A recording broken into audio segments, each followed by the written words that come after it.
Bom, pessoal, vamos fazer mais um exercício de calorimetria dentro de sistema isolado termicamente, parte 1. Nesse exercício da FUVEST, ele fala o seguinte: um trocador de calor consiste em uma serpentina, pelo qual circulam 18 litros de água por minuto. A água entra na serpentina a uma temperatura ambiente de 20 graus Celsius e sai mais quente. E ele, por enquanto, ele não informou quanto essa temperatura vai sair, mas continuando a leitura. Com isso, resfria-se o líquido que passa por uma tubulação principal, na qual a serpentina está enrolada. Em uma fábrica, o líquido a ser resfriado na tubulação principal é também água, a 85 graus Celsius, mantida a uma vazão de 12 litros por minuto. Quando a temperatura de saída da água da serpentina for de 40 graus Celsius, será possível estimar que a água da tubulação principal esteja saindo a uma temperatura T, aproximadamente. Muito bem. Pessoal, o que acontece? Nesse exercício, a gente tem um líquido que quer ser resfriado. Na verdade, não é que ele quer, né? Que a fábrica quer que ele seja resfriado. Ele está entrando aqui ó, a 85 graus Celsius. Perceba que, deixa eu trocar a cor aqui da minha caneta, que o trocador, a serpentina, está entrando água a 20 graus Celsius. E perceba que ela contorna aqui o nosso sistema. E saindo a uma temperatura de 40 graus Celsius. Se a gente considerar que isso aqui é um sistema isolado termicamente, a gente está tendo troca de calor. E eu já vou tirar um certo mito que as pessoas têm com relação ao sistema isolado termicamente. Acha que a temperatura final tem que ser a mesma. O exercício em nenhum momento falou que eles vão ficar bastante tempo em contato para atingir a temperatura de equilíbrio térmico. Então, é um CIT, só não ocorre equilíbrio térmico. O que acontece? Quando a água entra, essa água quente entra, 85 graus Celsius, ela transfere calor para essa água fria. Por isso que essa água fria aquece. Logo, essa água quente esfria. Como não teve tempo suficiente, a temperatura dela de saída é uma temperatura desconhecida T, que a gente vai calcular agora. Sabendo que é um sistema isolado termicamente, a gente vai fazer Q cedido mais Q recebido é igual a zero. Quem cede calor? A água quente. Então, vai ser a massa da água quente, calor específico da água, variação de temperatura da água quente. Quem recebe calor é a água fria, né, que está entrando na serpentina. Então, é a massa da água fria, calor específico, variação de temperatura da água fria. Muito bem. Vou continuar a continha aqui em cima. A massa da água quente, a gente tem um problema. Porque ele não deu massa, ele deu 12 litros por minuto. Tá vendo? E ele deu também a massa que entra de água fria na serpentina, 18 litros por minuto. Então, a gente pode considerar que em 1 minuto, a gente está tendo contato de 18 litros de água fria com 12 litros de água quente. Concorda? Mas isso não é massa, isso é volume. Como que eu faço para obter a massa?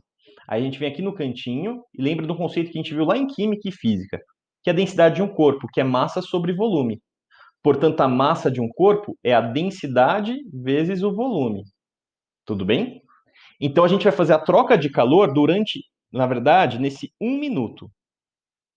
Então, a nossa continha vai ficar a massa de água quente, presta atenção no que eu vou fazer. Nesse 1 minuto, a massa de água quente é a densidade da água vezes o volume da água quente, que é 12. Beleza? Calor específico da água e variação de temperatura da água quente. Mais. Aí vem a massa da água fria. Eu vou trocar pela densidade vezes o volume da água fria nesse 1 minuto, que são 18. Vezes o calor específico, variação de temperatura da água fria. Igual a zero. Aí você fala assim, nossa, que conta feia. Mas a gente pode deixar ela mais bonitinha. Como? A gente pode dividir a equação por densidade e calor específico. Mas, professor, por que você faz isso? Se você dividir por densidade e calor específico, perceba que esses dois termos vão embora da nossa conta. Aí a nossa continha fica 12, variação de temperatura da água quente, temperatura final, que eu não sei, que ele chamou de T, menos a temperatura inicial, que é 85, mais 18, vezes a temperatura final da água fria, que é 40, porque ela aqueceu, menos 20, que é a sua temperatura inicial.